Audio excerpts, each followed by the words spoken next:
সবসময় আল্লাহ রাসূল সাল্লাল্লাহু আলাইহি ওয়াসাল্লাম আখিরাতকে প্রাধান্য দিতেন।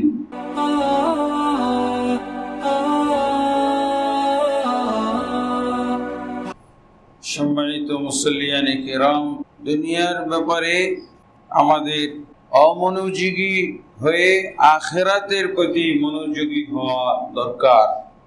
আর মুমিন ব্যক্তিরা এই মন মানসিকতা হারিয়ে ফেললে তাদের দুনিয়া এবং আখিরাত নষ্ট হয়ে যাবে। দুনিয়ায় সফলতা এবং আখিরাতে সফলতা আনতে হলে আমাদেরকে এই চরিত্রের অধিকারী হইতে হবে, এই গুণের অধিকারী হইতে হবে। আল্লাহ রাসূল সাল্লাল্লাহু আলাইহি ওয়াসাল্লাম দুনিয়াকে কখনো প্রাধান্য দেননি। সবসময় আল্লাহ রাসূল সাল্লাল্লাহু আলাইহি ওয়াসাল্লাম আখিরাতকে প্রাধান্য দিতেন।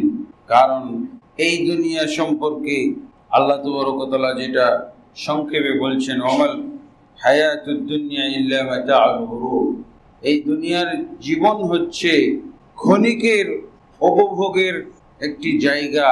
আমি ক্ষণিকের জন্য এখানে হয়তো আসি, অথচ এই অল্পক্ষণের জন্য, তাও আবার এর কোনো সময় দেওয়া নেই, নির্দিষ্ট তারিখ নেই, ডেট নাই, সাল নাই।